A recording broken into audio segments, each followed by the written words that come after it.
Boom. Hey, what's going on, everyone? So this is a long time, and it's been a while, but we are finally here, and I want to tell everyone we are going to a new season. This is going to be season 2. So this is either going to be the last episode of season 1 or the first episode of season 2. We're going to start doing new things. Like I probably won't announce the episode every episode. I think we know those by now. And just little things, new intros, try to get some music on here. But we're finally back. I'm trying to push these episodes out each week again. But this week we have someone amazing in this space. And I want to say to the world, because this man is super smart and an amazing person. But Scott Kominers, how are you doing, brother? Very well, thanks. How are you? I am doing much better than the first time we talked. But man, I'm here. I just want to say thank you for everything that you've done for me recently. You've given me some great advice even before this podcast. It's been super fun just being able to pick your brain and learn all the things that you've been doing, man. No, and thank you. I mean, first of all, I don't know if you know this, but right, you were one of the very first people I was aware of as I was like really getting into, sort of Web3 and NFTs and consumer applications. Listened to a bunch of the early casts, but also just like, your like positive energy and like friendliness and like, super welcoming attitude on Twitter is like, one of the things that like really got me to like stick in the space. So it's a huge honor to be a part of your podcast. Not gonna lie, like I was like hoping we could make this happen, from months ago. Like, it was like, oh my gosh, I've got to be on Sit Down with Sniper. So I'm thrilled to do it. No, man, that means the world to me. I started in this space a while ago, and I know I've seen you around, and I remember back when Crypto Ray Rays and Dose was doing their thing. It was such a freaking huge thing that you put one in your profile picture. And not only that, you were also with Vinny Hager. I think this is when I really saw you doing something. You had made a puzzle with Vinny. Yeah. And you're very good at making puzzles, and we'll talk on that later on. But I had just saw, for one, how intelligent you were. Two, you want to talk about me being welcoming. I thought you were super genuine, man, super just so open to the idea of just different things. NFTs, just Web3. And I was like, this is definitely someone I want to be around, someone I want to learn from. I knew you were older than me. So I was like, this, not only do you have the wisdom that I don't have, there was just so much there. And I was like, you know what? Scott is definitely someone that can give me guidance. So I'm really happy that I was able to be someone that you could look, and see in the very beginning. That makes me, you've been here for a while, man. You've been here over a year now, right? I know. And so have you, right? Like tomorrow's the anniversary of the first episode, right? Absolutely. Absolutely.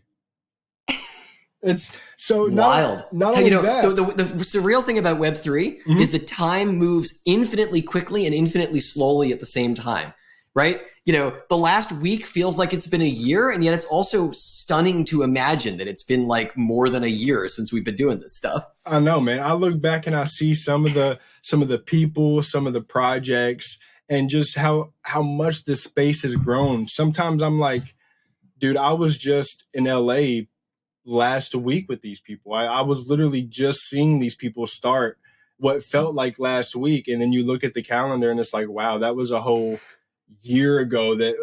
You did the puzzle with Vinny almost a year, if not over New Year's. So it's literally it was almost a year ago. Yeah, coming up on a year that quick. And I feel like it was just a couple weeks ago we did the puzzle and I claimed it. And it was beautiful as well. So Scott, I do want to jump in and say, so I've had many people on the podcast, whether they be founders, artists, but what I really wanted to do for this season and going forward was grab people from Web3 as a whole. It didn't really matter what you did. It didn't really matter if you were someone that was gifted with a pen or pencil or just someone in the space that was an observer. So for you, you are a professor at Harvard, very, very smart person. But you make these crazy puzzles. What is it with you and puzzles? Oh my gosh. I love puzzles. I've been solving them essentially as far back as I can remember, certainly, writing and solving them as early as elementary school, but then a lot of it very seriously in college and grad school and afterwards. And the type of puzzle I particularly love is these puzzles where a big part of the puzzle is figuring out what you're supposed to do. So unlike in a crossword puzzle, like where you know what you're doing, right? You got a crossword grid, you've got some clues, you're filling in the grid according to the clues, and maybe you're figuring out something unusual, right? Like there's this really famous crossword a friend of mine wrote where some of the squares have circles in them, and you notice that the circles could be like heads or tails. They work with a T or with an H, and like all the clues that cross through those circles have two possible answers. So and so it's like coins flipping heads, tails. So like some crosswords have a little bit of like discovery in them, but mostly when you start solving a crossword, you know the structure. The puzzles that I really like to solve and to write are these puzzles where the puzzle could be anything, right? It could be like a bunch of numbers. It could be, a list of book titles, or like with the piece with Vinny, like just a piece of art, right? It's just an image. And you're told it's a puzzle, and you might be given a little bit of information, like, the answer is a word, and you have to stare at it and sort of like gradually discover and put yourself into the head of the creator a little bit and figure out like, how do I unlock this? Like, how do I turn this image into a word somehow? And that sort of journey of discovery and the aha moments and the excitement of it, both I've always really enjoyed experiencing myself, and even more, I enjoy helping other people experience. Okay. So whenever you do these puzzles, I definitely want to know this, how we have NFT Twitter, what people would call NFT Twitter or crypto Twitter. Yep. Is there a scene or community for puzzles? Oh, yes. There's a huge puzzle scene. First of all, I mean, there are conferences and conventions with different themes, right? There's a crossword puzzle solving championships. There's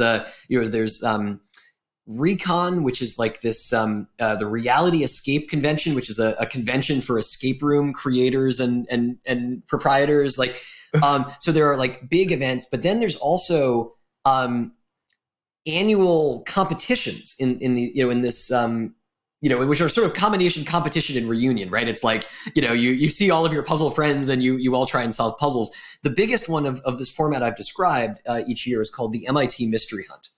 It's held every January over MLK weekend at MIT, and you solve it in teams of anywhere between like 4 and 400, and there are so many puzzles, right? It's going to take an entire weekend for a team of 20 to 80 to 100 people potentially. And the really cool thing about this one, there are many cool things about the Mystery Hunt, but two really cool features of the Mystery Hunt. I'm being a little bit like that Monty Python sketch. Oh, you're fine. Are two things about cool things about the Mystery Hunt are 1 and 2 and 3 things. So the first of all, the puzzles aren't just standalone. They come in groups, and the answers to the puzzles in a group form what's called a meta puzzle. They sort of combine and interlock together into their own new puzzle.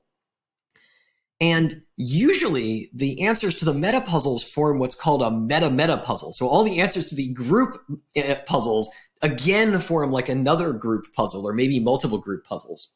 And every so often there's even a meta puzzle. So the puzzles sort of keep, the rabbit hole goes deeper and deeper, right? Like, you think you've solved it all about, or you haven't because you've done this event before, so you know that there are layers. But you sort of feel as if you've accomplished sort of all of these like individual tasks, and then you discover that they were beautifully interlocked in a way where you couldn't see the structure until you had like solved a bunch of them.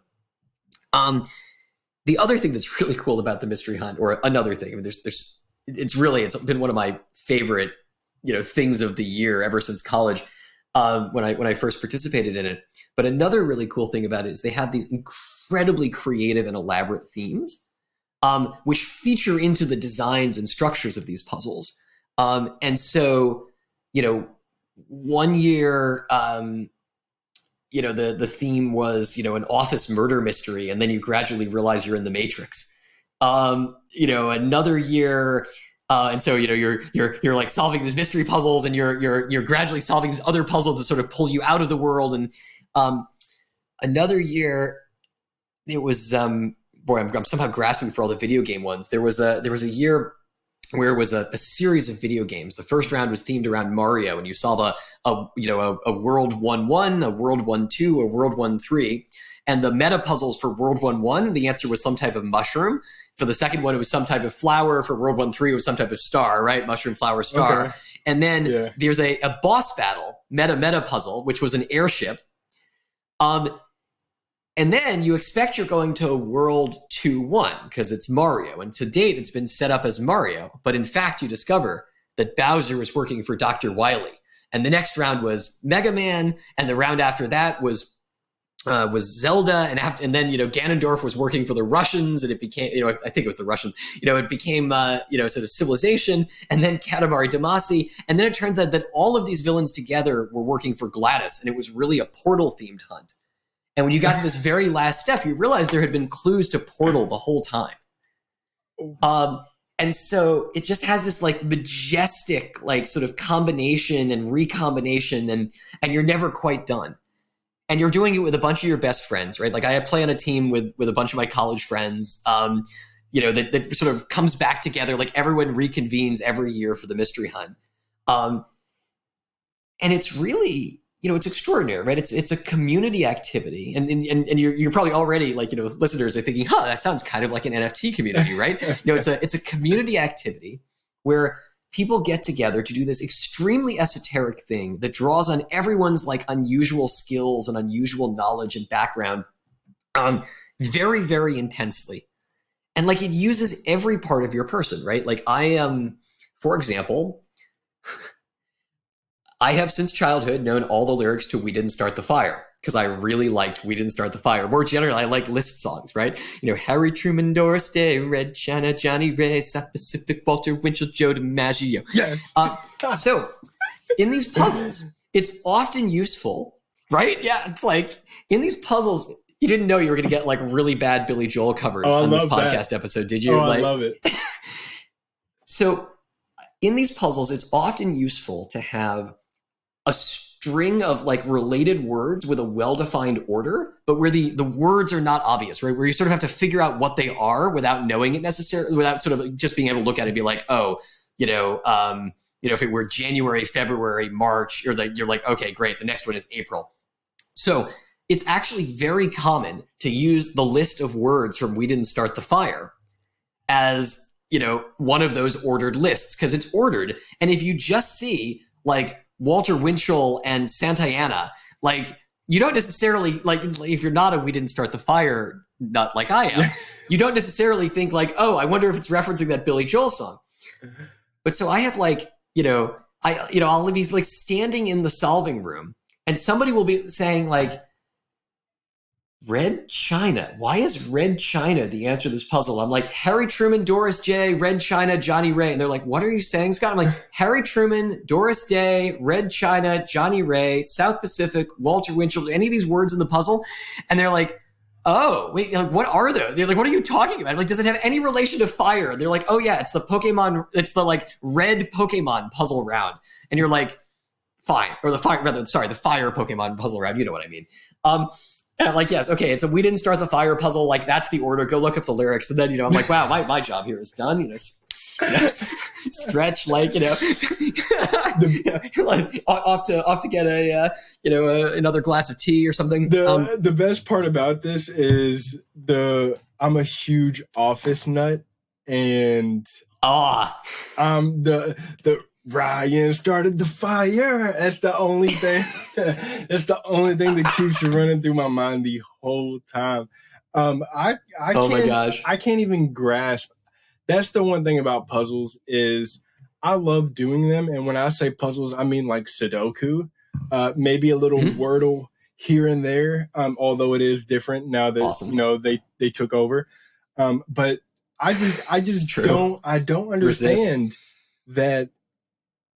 Like, I can't look at a puzzle like that. That's why whenever it comes to you, and even the one that you made with Vinny, it was rough there for a second. but it really opened my eyes to looking at things totally different. I think you're the reason why I started playing Wordle and the other word games, because I'll always see you tweet out your success, and I'm like, damn, this dude's good. Like, you play like Pundle. No. The person who's really good at Wordle is my mom. She is incredible at it. I'm like, okay. I've never got, I don't think, under 3 just for a Wordle. Anybody that gets them in 1 or 2, yo, hats off. Never me. Hats off. I have friends that are really good. But I want to ask you, Scott. So I've seen you in the Web3 space for a while now. We've said almost over a year now, if you're not there, almost. What is it about NFTs and Web3 that really drew you here, and great question, and kind of kept you here as of now? Because as of right now, there's a horrible bear market, but we do still have those that care about what's going on, and we do still see those in the scene. So what was it that brought you here? Oh my gosh. I mean, look, it's first of all, the story of how I ended up here is kind of hilarious and relates to puzzles. So I'm a market designer by training, right? I studied the design of markets and marketplaces, and I'm constantly thinking about and trying to understand new market technologies, right? Trying to understand like new ways of doing transactions. Like my course at HBS is called Making Markets, and it's literally about how markets fail, and then how we can, as entrepreneurs, and policymakers, reorganize the way markets work to make them run better.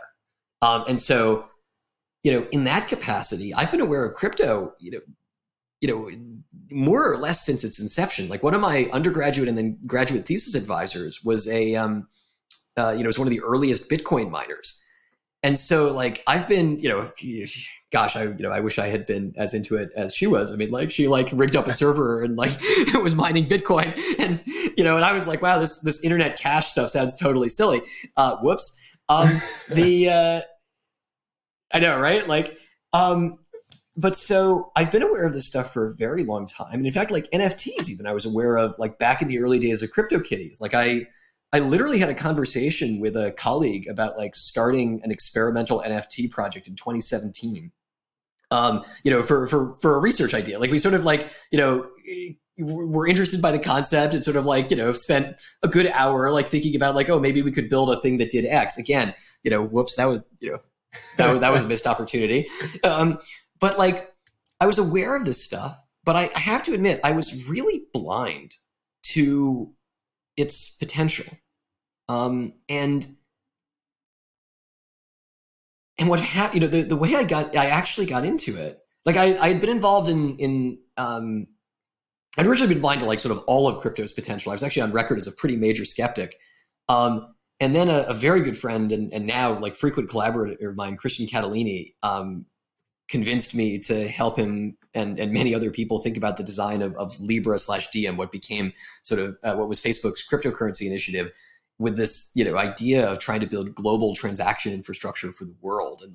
And that was extraordinarily compelling to me as an application. It got me really interested in crypto and trying to understand okay, now I believe this stuff really does have really meaningful global consumer applications. What are they? But I still missed this NFT thing.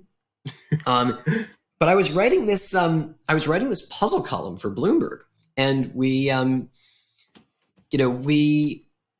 tried to do columns on things that were timely and of interest to Bloomberg readers. And crypto is about as down home plate as you can come from that, right? So in early 2021, I did a column, a puzzle column about the, sort of themed around the Beeple sale. And then in the middle of the summer, when the PFP projects were starting to take off, I did a puzzle column that was themed around the PFPs. And we told this sort of fake story, Bloomberg, Kominers Conundrums has been collecting PFPs secretly for for weeks, to help us decode where they are and so forth. It was a decoding puzzle, easy, not too difficult. But I mentioned in that article 3 specific projects, right? I mentioned the CryptoPunks and the Bored Apes, which has just been written up in the New Yorker. And then Subducks, which I just found as I was browsing around. I was oh, these are these are super cool. And some people from the Subducks community reached out to me immediately and were like, hey, we read your article. We really think your personality type is the type who would get into this. Why don't you join our Discord? And I'm like, are you serious? And they're like, yeah, totally. It's cool. Check it out. like, you are like an NFT person. I'm like, I don't know. So I joined this, I had a Discord account. I was in one Discord. I joined my second Discord of my life. Says someone who just hit the Discord cap again. Oh, man. I know, right? So I joined the Subducks Discord, and it was magical, right? Here was this community of people from all over the world with a shared like fascination around these characters, that Frankie Nines had created, and a shared like community bond that came through like community markers and signifiers. Like, there was a channel that was just people saying sup all the time. Sup, sup, sup, any hour of the day. If you were like, having a bad day, you could log in and say sup, and like other people would say sup back. And it was super cool. And it's funny, I have co-authored an article with Christian Catalini and Ravi Jagadisan in which we said the following thing about NFTs. We said that NFTs are in many ways, they're sort of like more powerful, or sort of like from early stages than cryptocurrencies are, because cryptocurrencies, you need widespread acceptance. If they're going to be a medium of exchange, they need to be sort of widely accepted before they take on that value, right? If you're going to like have a currency, you need to be able to exchange it with a lot of people, or else you're not going to carry it and try and like trade it to people. Whereas NFTs, so cryptocurrencies sort of spin from the outside in, right? Once they're very widely accepted, they become instantly super useful. Mm-hmm. NFTs spin from the inside out. You take a very small quirk of community members who all agree that the thing is valuable.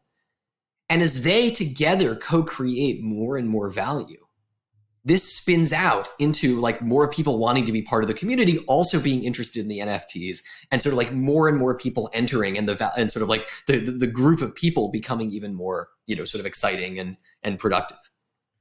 Now, go ahead, go for it. No, I was going to say we dove on communities a lot. Do you think you being in the Subducks kind of made you stay here in NFTs after? Oh, it was transformative. Okay. So yeah, I'd never owned a crypto asset. Like, I'd written papers about crypto, but I literally never owned a crypto asset. The Subducks helped me get my first ever NFTs, figure out what the heck this is. How do you get a crypto wallet? Like, how do you do all this stuff?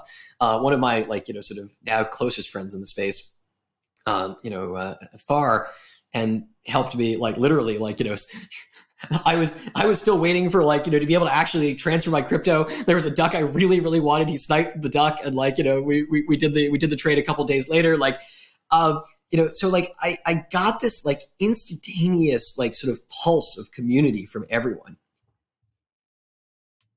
And then as a market design economist, I became fascinated, right? Suddenly these NFTs, which I had noted and literally written an article that talked about, they were suddenly real, right? I had this experience of digital ownership, and I saw all the ways in which they were enabling fundamentally new types of transactions, right? Creating property rights over digital assets, serving as these memberships to communities and access tokens and things. And so the next, right?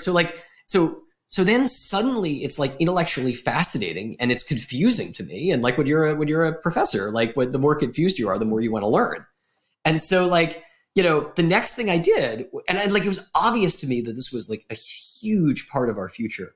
And so I did it, sort of two wild and crazy things. One of them is, I decided I needed to write an article just to figure out what the heck this was, but I also was never going to be able to do this on my own. So I reached out to Steve Kaczynski, whom I met through the Subducks. We met in a Subducks Twitter space, what's quacking, and said hey, this is totally ridiculous, but do you want to try and write an article about how NFTs create value? And he was like, oh my gosh, I'm so down. We wrote it while he was at NFT NYC, in and out of events, we're flipping drafts back and forth. And then it came out in HBR, right after NFT NYC.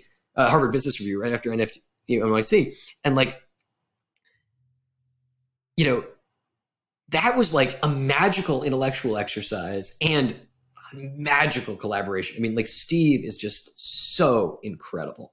One of the quickest thinkers and most animated and loveliest human beings you've ever met, or much less had the opportunity to work with. and also just like so brilliant. And like, you know, and so I got a massive download of knowledge from him. Similarly, like, you know, I went and read, you know, Bobby Hundreds' book, This Is Not a T-Shirt. Like, I had huge amounts of like sort of like these like thought leaders in the space who were trying to really like come to grips with like, what is this stuff? And like, why is this happening? Why is it happening now? Like, I went and read and like learned all as much as I could of that, just, you know, just to get up to speed, right? It's like, and Through the Looking Glass, right? The Red Queen runs, you know, at top speed just to stay in place. You know how it is in crypto, right? Like, you have to run at top speed just to stay in place. Absolutely. And I was coming from behind, right? I had to like really learn a lot. And then the second wild thing I did was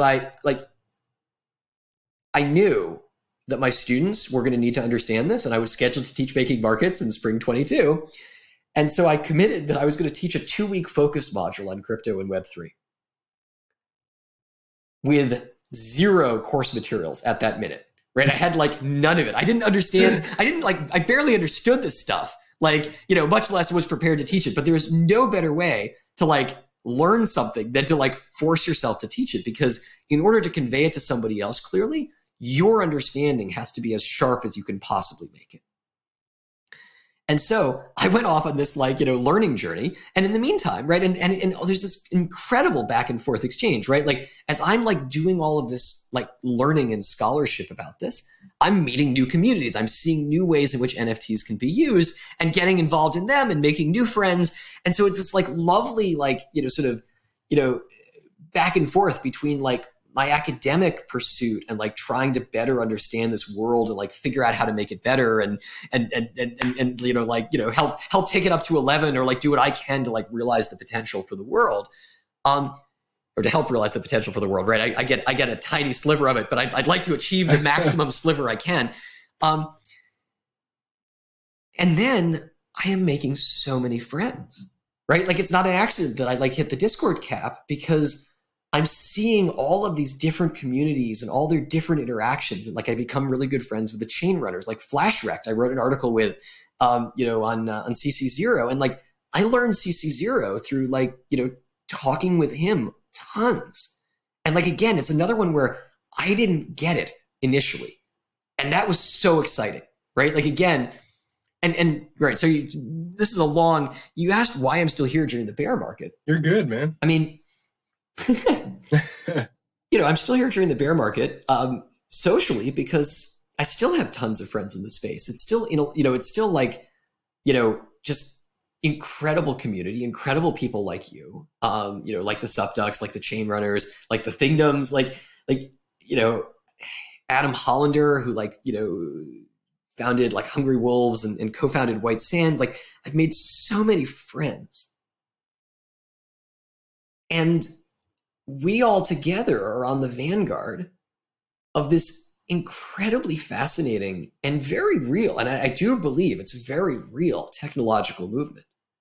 And like, so the other reason to be around in the bear market is this is when you build. This is when, like, you know, you try and understand the answers so that like you can, and again, it's, you know, this is when you build as an entrepreneur. This is also when you build as a scholar, right? Like, you try and understand, like, okay, where are the fundamental, you know, technologies and features and concepts that are going to carry through and like really transform. Like, you know, if we like to believe that Web3 is going to change the way people interact with the internet and like give people custody over their digital assets worldwide and like, you know, make it possible to bank the unbanked and like all of these things, we like to believe that in the sort of best possible Web3 outcome should be possible. We've got a lot of work to do to figure out how to get there. And this is the time to understand those challenges and build the solutions. And like, you know, bull or bear, it doesn't really matter, right? The technology is still there. And the people who like really are part of this vanguard and wave, who like the people who are actually building the stuff, they never left because they weren't here for the hype in the first place, right? Hype is fun. Yeah. It's actually very distracting when you're an entrepreneur, right? Like to be clear, but it's still fun, right? Like hype is fun, but that isn't the reason like that most of the people who are still around, I think, got into it, right? Like that may have been how they noticed it, but like there's something really special here, both in the technology and even more in the people. Absolutely. And I mean, there's so many things I could dive on. I mean, this podcast could literally be several hours. But it's funny because you mentioned communities a couple of times in there. And yeah, absolutely. I do believe what you're saying is true. The people that genuinely wanted to start this, whenever they did, whatever that may be, and are still here, whether it's last week, 2 years ago, I feel like they genuinely wanted to build something and wanted more than just profile pictures. I mean, of course, that's fun. It's always fun to make a lot of money. It's always fun to have the hype, but it does distract you. Like with the podcast, for example, I kind of did what you did. I didn't go in with zero knowledge, but I had only had maybe a couple months of knowledge, and that was just the basic rundown of kind of what NFTs were. And I really wanted to use the podcast as a way to learn alongside other people and ask people questions that we all wanted to hear. And I was just like, yo. And to teach, right? You're both learning and teaching, exactly. Which is like even more spectacular. And that's what I loved about it, is that if someone didn't know, well, cool, we could learn together. Or maybe if I meet someone who don't know down the line, well, I can refer you to the podcast. And it's super simple to pick up. You don't really have to understand fully in and out, what the blockchain is. It's more or less the people in the space looking to push it forward. And that's why I said this season, I really want to get all different kinds of people, whether it's a professor or it's an artist or a founder, because everyone has some kind of input or some kind of advice from whatever aspect they're at. So I do want to ask you though, because there's so many different things. You being a professor now, you've been around crypto, you've been around these NFTs now for a little bit. Are you hearing people in your circle, like other people at Harvard or other business people, are you starting to see more people gravitate towards NFTs, or do you think it's still a long way away from mass adoption? Well, so it's funny that's a very well framed question, because my answer was going to like, sort of carry both of these points. So I'll tell you, the case study, two of my colleagues and I co-authored on the Bored Ape Yacht Club is being taught all over the business school. And I'm crossing my fingers, we're finally almost ready to do the general public release. And I'm hoping other people, it'll be taught elsewhere. But we're teaching it everywhere from our executive programs to this year, it's in the first year marketing class. And the reason for this, I think, is that whether people are excited about this or super skeptical, everyone is recognizing that this is something that is in the world and is real, and that business leaders of the next 20 years are going to have to contemplate and understand and be able to interact with, right? Whether you think whether you're a Web3 maxi or a Web3 ultra skeptic, there's a ton of energy and value currently focused in Web3. And this is something our students need to understand and form opinions on, so they can go out and be leaders. And so in that sense, there's a lot of interest, right? There's a lot of people want to understand, and they come in with very different priors, right? I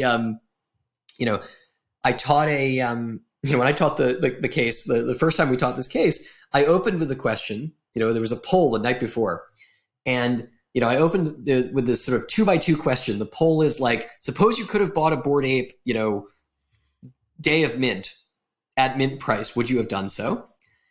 Yes, no. And today the Bored Ape, price is whatever it was, 90 ETH or something. Right. If you could sell it, if you could sell it today, would you do so?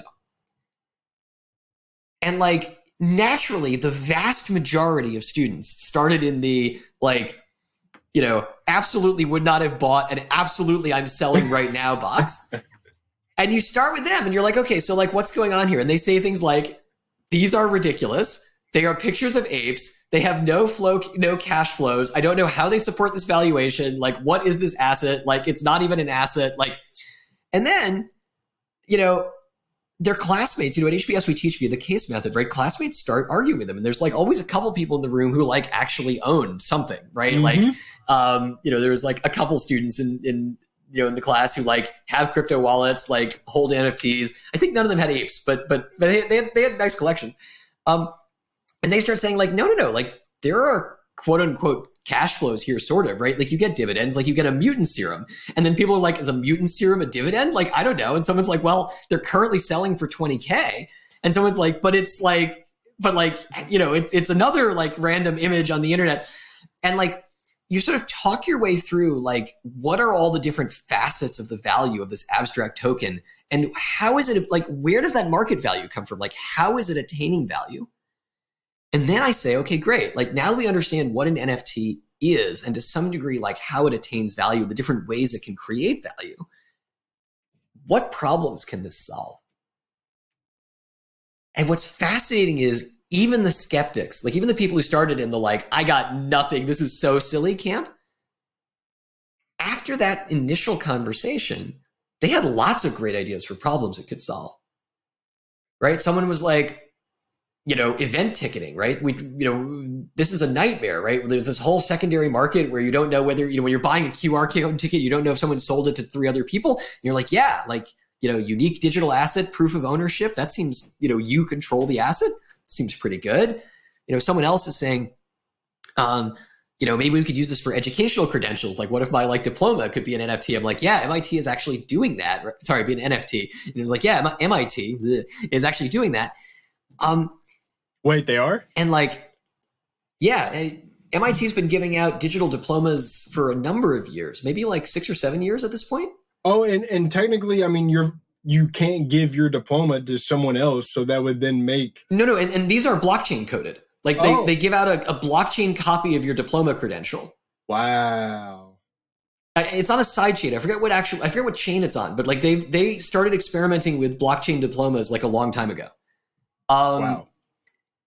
And like, and then you say, okay, but so great. We go from this is all nonsense to like, maybe like to like people have different opinions, but at least we understand why some people think it's not nonsense, to, okay, maybe this technology can actually do some stuff, right? It is solving real market failures. And then I say, but is this ready for prime time?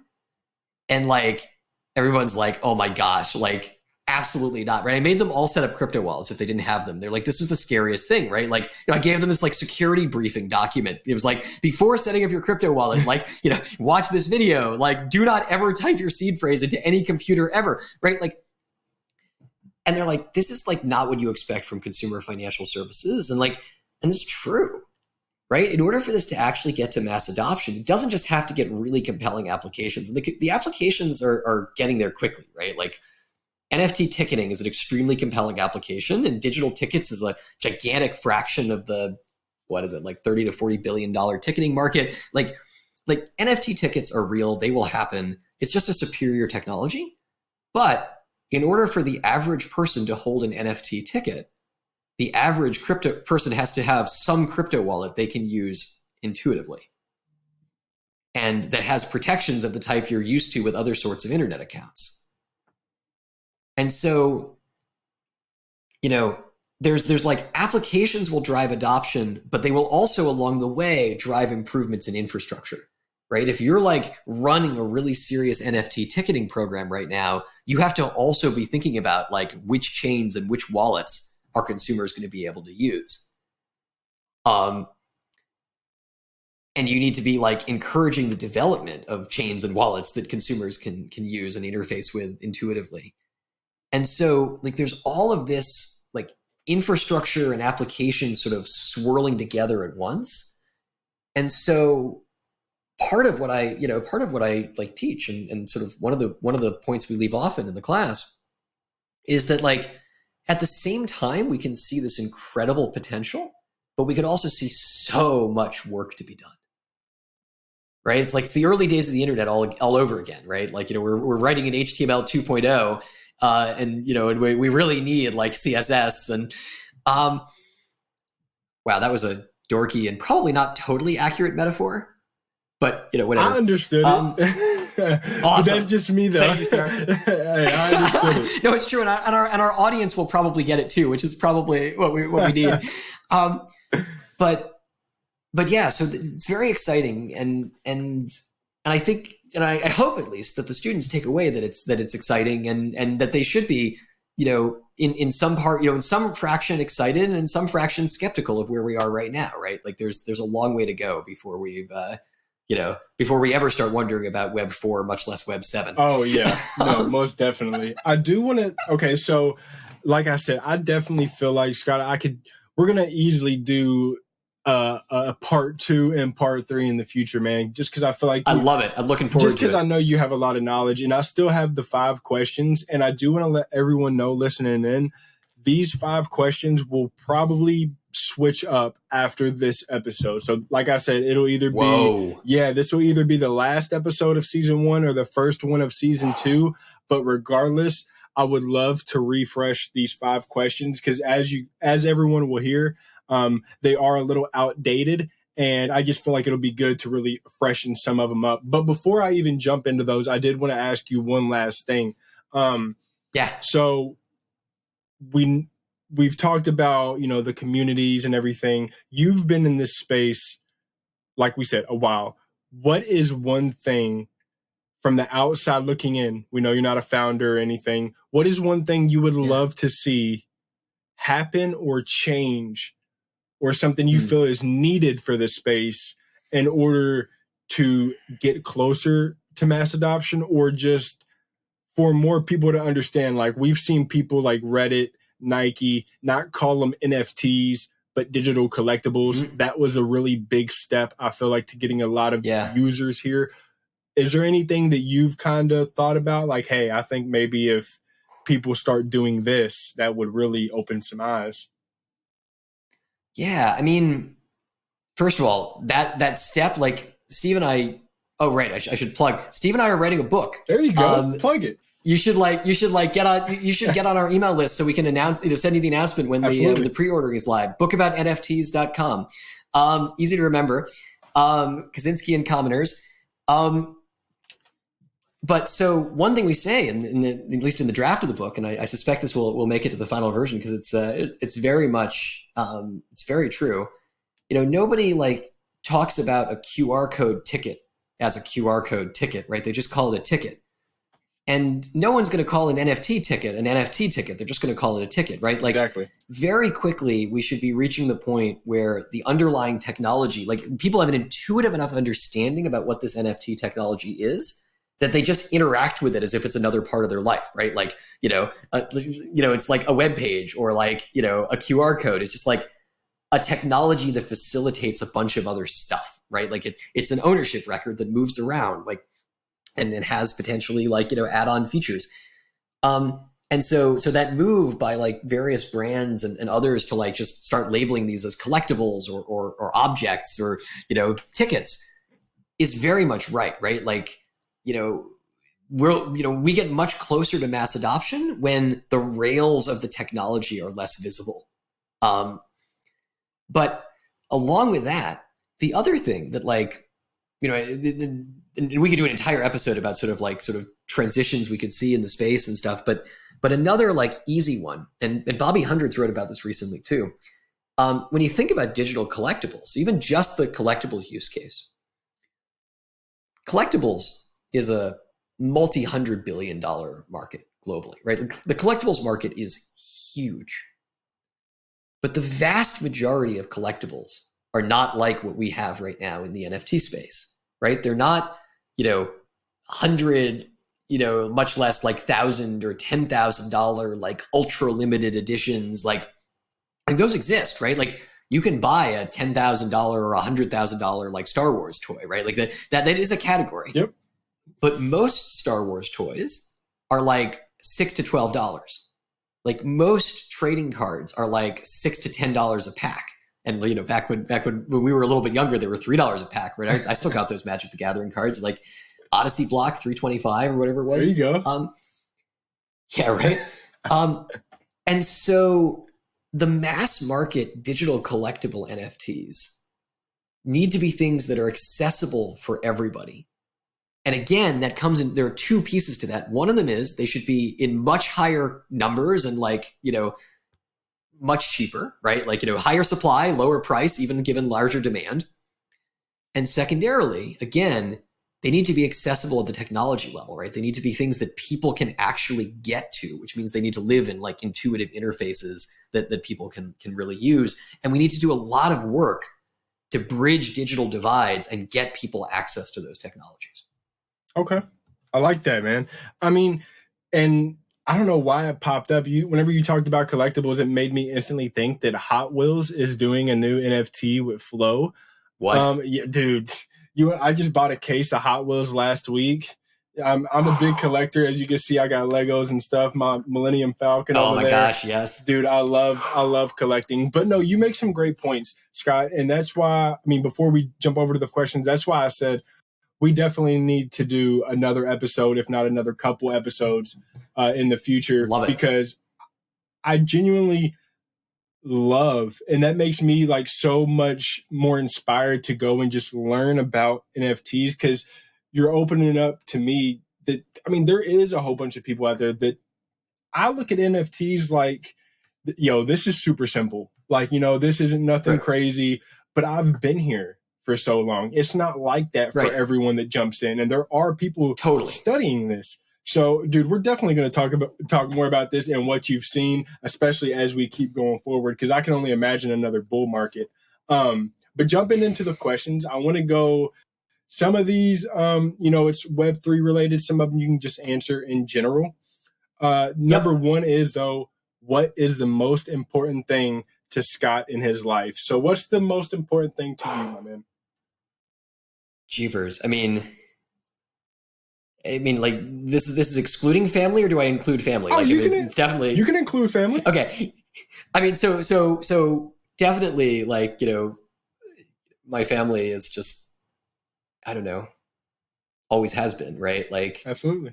But if I expand a little bit beyond that, like, the thing I get the most like fulfillment out of in my sort of, I don't know, like my life in the world is helping other people achieve their maximum potential, right? Like I walk around and like I see almost like on everyone's forehead, like a wonderful, like maximal person they could be. And like, I've just, the greatest privilege of my job and my existence has been the opportunity to like help a bunch of people like a little, sort of like realize like a little bit more of their maximal self. And so like, if you ask just like in the abstract, like what is incredibly important to me, it's my family. It's, and that's like an incredibly important value to all of them too, right? Like we're very close and we care tremendously about each other. We bring all of our hard problems to each other.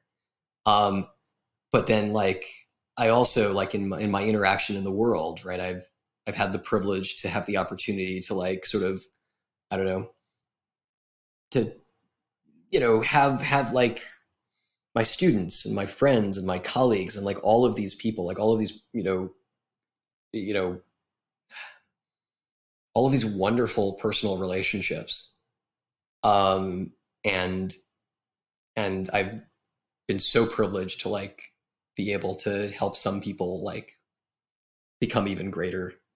And yeah, I don't know. Sorry, got really sappy, but that's no, man, that's cool. And the thing is, I know you mean that, and I know how genuine of a guy you are, because even we were talking one day, and I was like, "Yo, me being a big art person, I know Harvard has some art there, at their museum." And I had said something about wanting to go and see it, and you immediately responded and were like, "Oh, bro, we can make that happen one day."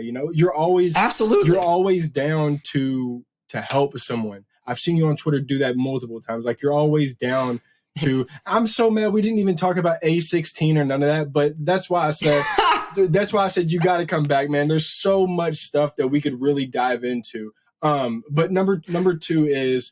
And I feel like you'll like this one. What is an obstacle that you have overcome to help you get to where you are today? Some of these are hard hitting. I don't even. No, I know. And like, look, I've heard the podcast. I should have prepped. Gosh, I don't know. I mean, it's funny. Like I don't know. We're in this very like emotional zone right now. especially with the the pre-convo. Absolutely. Yes, absolutely. I used to like, so I'm on the autism spectrum, and like I used to have trouble making eye contact with people because it literally made my brain feel like it was on fire. Mm-hmm. And like, it's funny. I'm not sure I've ever talked about this publicly before. Like this is like a like.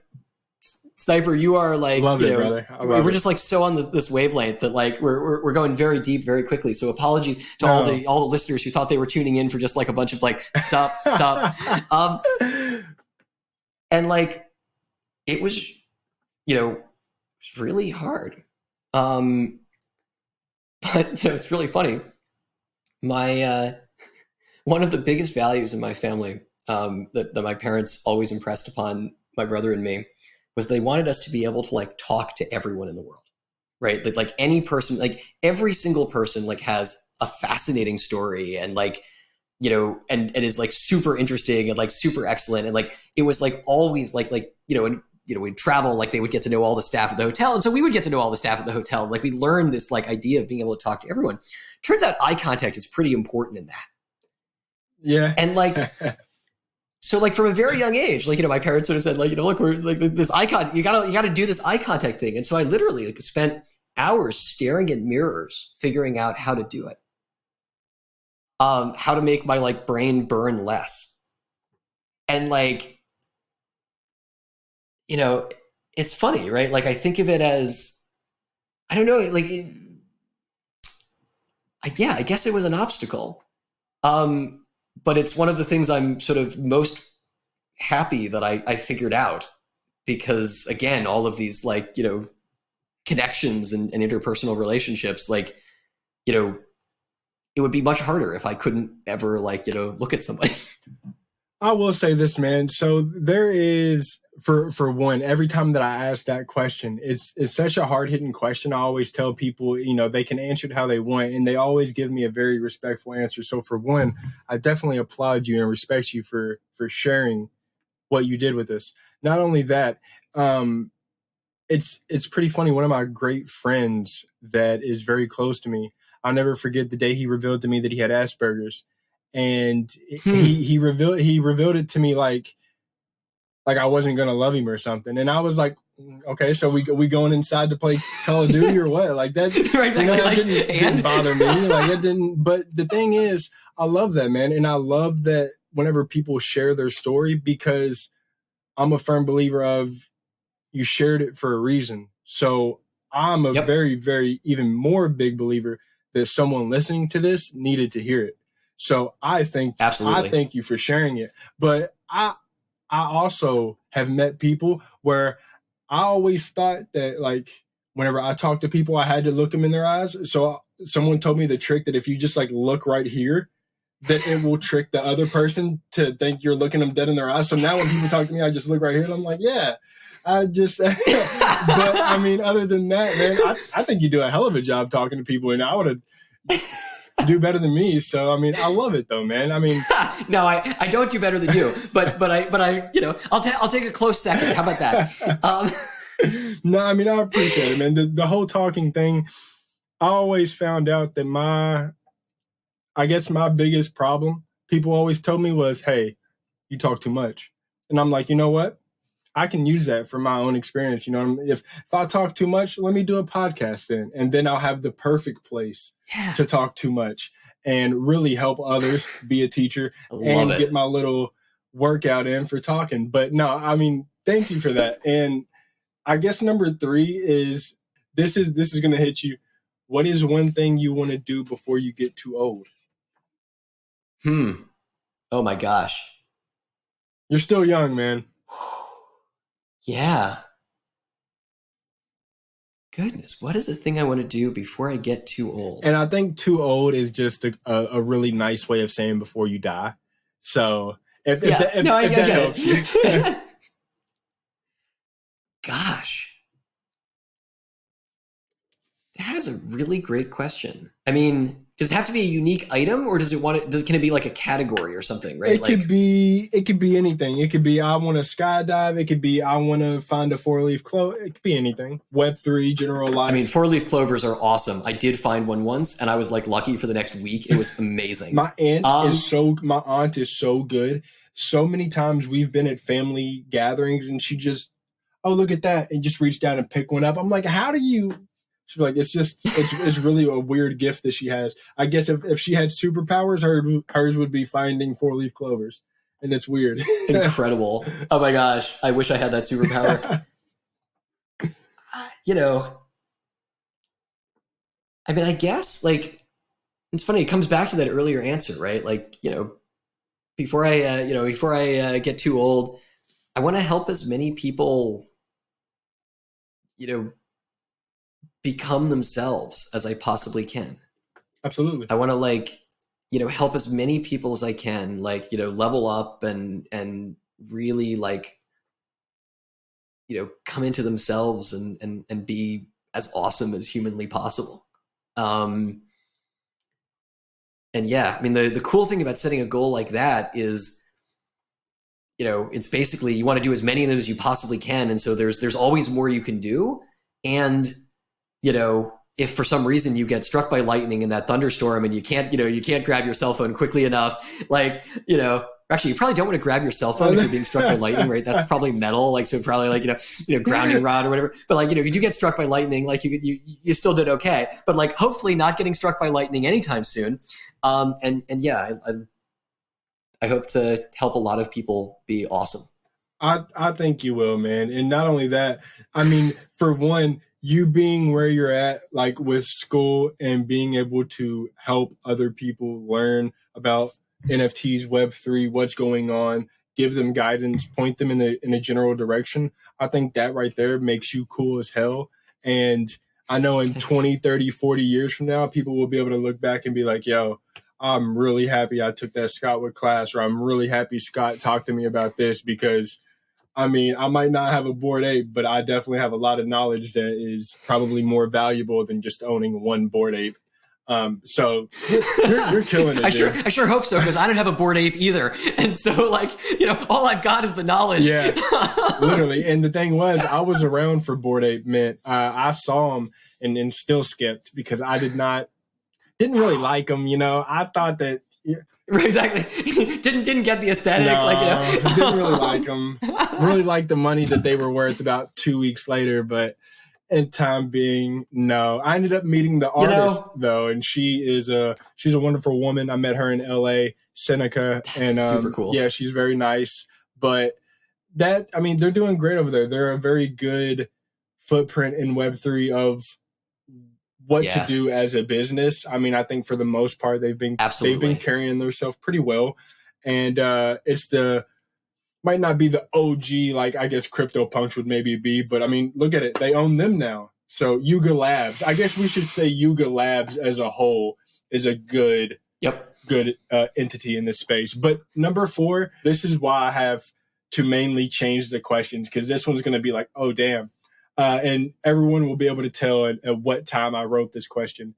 But if I gave you 200 ETH and it had to be spent on NFTs, what are some big purchases or plays that you would make? Credit, I made this whenever 200 ETH would maybe have got you 2 Bored Apes. Now it might get you 5. Right. But what are some plays you'd make, man?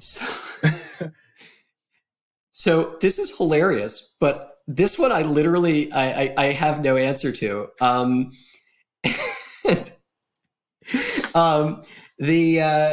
So we'll have to leave it for people with better wisdom than you and I. That's fine. That one's tough. I mean, 200 ETH. I don't even know what that is right now. I don't know the floor price of 99% of the projects. I saw that question before we started, and I was like, you know what?